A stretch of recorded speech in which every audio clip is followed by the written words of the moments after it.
بسم اللہ الرحمن الرحیم۔ السلام علیکم مائی یوٹیوب چینل انسانیت۔ امید کرتے ہیں کہ آپ سب دوست خیریت سے ہوں گے۔ اللہ پاک آپ سب کو ہمیشہ خوش رکھے۔ ہم یہ نہیں کہتے کہ ہر گھوڑے کی تعظیم ضروری ہے اور لازم ہے، لیکن ہم یہ کہتے ہیں کہ جو چیز معصوم سے منسوب ہو جائے، جس نے معصوم سے وفا کی، وہ انسان ہو یا جانور ہو، اس کی تعظیم لازمی ہو جاتی ہے۔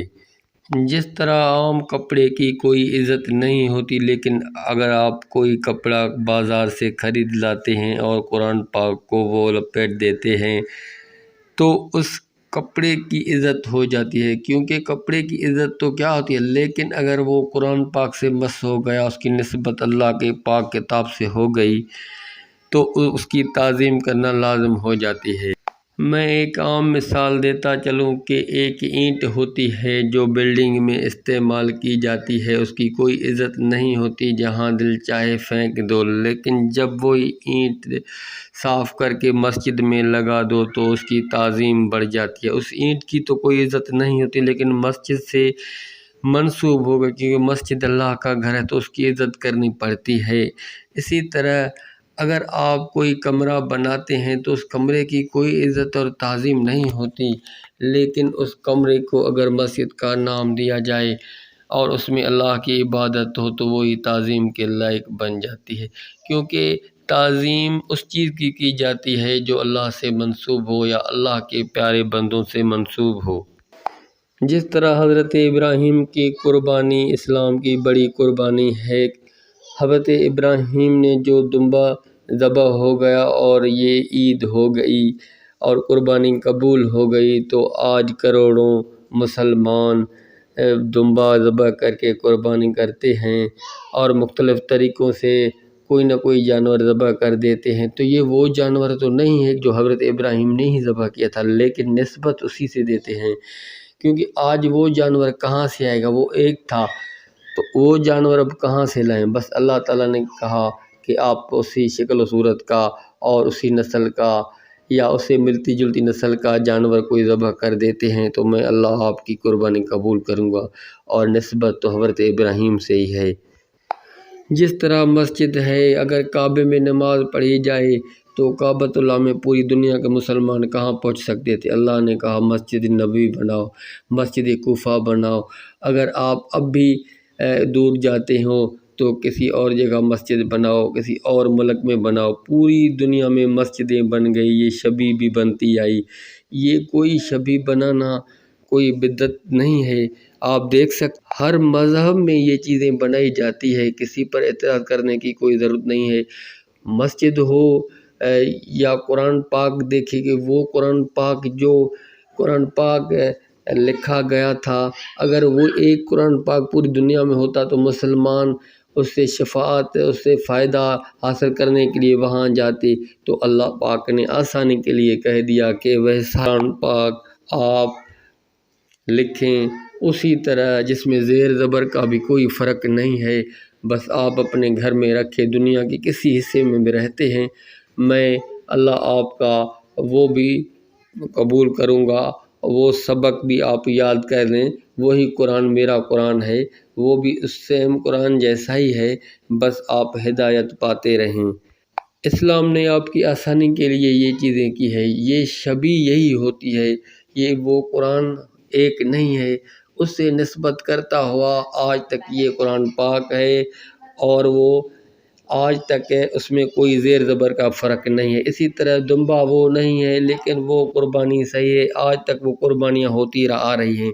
تو ذوالجناح کے بارے میں بدعت کیوں ہم کہیں، کیونکہ اس نے بھی آل نبی سے وفا کی ہے، وہ ذوالجناح تو نہیں ہے، لیکن اس کی نسبت جو ہم دیتے آ رہے ہیں اس کی تعظیم کی خاطر، اب وہ ذوالجناح کون لا سکتا ہے، ہم کوئی معصوم تو نہیں ہے نا، بس اس کی نسبت دیتے جاتے ہیں، ہم وہ نسبت کرتے ہیں اور محبت امام حسین کا اظہار کرتے ہیں۔ آپ پوچھتے ہیں کہ گھوڑے نے امام حسین علیہ السلام کے ساتھ کیا وفا کی تھی جسے آپ ذوالجناح کہتے ہیں۔ مقتل کی کتابوں میں یا تاریخ کی کتابوں میں آپ ذوالجناح کا ذکر تفصیل کے ساتھ پڑھ سکتے ہیں۔ ہم مختصر عاشور کے دن امام حسین علیہ السلام کے ساتھ جو ذوالجناح نے وفا کی ہم وہی بیان کرتے ہیں۔ جب امام حسین علیہ السلام زین ذوالجناح سے خاک کربلا پر تشریف لے آئے تو ذوالجناح نے آپ کی حفاظت کی خاطر آپ کے گرد و طواف کرنا شروع کیا۔ اس طواف کے دوران جو بھی آپ کے قریب آنے کی کوشش کرتا تھا ذوالجناح کے حملے کا نشانہ بن جاتا تھا۔ 40 یزیدی مسلمان واصل جہنم ہوئے۔ پھر ذوالجناح آپ کے قریب آیا، آپ کے جسم اطہر کو سونگا، بوسہ گاہ نبی کا بوسہ لیا، اپنی پیشانی کو خون مظلوم سے سرخ کیا، پھر اپنے تمام جسم کو خون مظلوم سے رنگین کیا، تمام میدان میں حیران و پریشان چکر لگانے لگا، پھر دوڑتا دوڑتا خیام آل محمد میں آیا۔ جب مستورات نے ذوالجناح کی آواز سنی تو خیمہ کے دروازے پر جمع ہو گئی، دیکھا تو گھوڑا خالی زین خیمہ کے دروازے پر دم توڑ چکا ہے۔ تو تمام حضرات عصمت نے بیان کرنا شروع کیا، ام کلثوم زینب تو گش کھا گئی۔ ایک دوسری روایت ملتی ہے جب امام حسین علیہ السلام شہید ہو گئے تو ذوالجناح نے میدان کربلا میں ہنہنانا شروع کر دیا۔ عمر سعد نے اپنی فوج سے کہا، دیکھو نبی اکرم کے عمدہ ترین گھوڑوں سے ہے، اسے پکڑو اور میرے پاس لاؤ۔ ذوالجناح نے اپنے چہرہ اور پچھلی ٹانگوں سے اپنا دفاع شروع کیا اور بہت سارے یزیدیوں کو کچل ڈالا اور کتنوں کو اپنی سواریوں سے گرا دیا۔ جب عمر سعد نے دیکھا کہ کسی کے ہاتھ نہیں لگ رہا تو اس نے کہا، اسے نہ پکڑو اور دیکھو یہ کرتا کیا ہے۔ جب تمام سپاہی ادھر ادھر ہٹ گئے تو ذوالجناح نے ایک ایک لاشے کو سونگنا شروع کیا۔ سونگتے سونگتے جب لاشائے غریب زہرا کے قریب آیا تو پہلے سونگا، پھر کٹے ہوئے گلے کا بوسہ لیا، پھر اپنی پیشانی کو خون غریب زہرا سے رنگین کیا۔ تمام دیکھنے والے حیران ہو کر دیکھتے رہ گئے۔ اس کے بعد خیام اہل بیت کی طرف آیا، تمام صحرا ذوالجناح کی دردناک ننھاہٹ سے لرز رہا تھا۔ جناب ام کلثوم زینب نے جب خیام کے قریب ذوالجناح کی آواز سنی تو در خیمہ پر آ کر دیکھا ذوالجناح کی زین خالی ہے۔ بی بی نے بآواز بلند بیان کیا، بخدا فرزند رسول شہید کر دیے گئے ہیں۔ ایک روایت میں یوں ہے کہ جب جناب ام کلثوم زینب نے گھوڑے کی ہنہناہٹ سنی تو کمسن سکینہ سے فرمایا، بیٹی تیرے بابا کا گھوڑا آیا ہے، ممکن ہے تیرے بابا پانی لائے ہوں، ذرا در خیمہ پر جا کر پتہ کر۔ یہ شہزادی خالی جام ہاتھ میں لیے جلدی سے در خیمہ پر آئی، دیکھا تو ذوالجناح کی زین خالی تھی اور پیشانی خون سے رنگین تھی۔ اس شہزادی نے بآواز بلند بیان کیا، لیکن بی بی سکینہ کو اپنا مظلوم بابا نظر نہیں آیا۔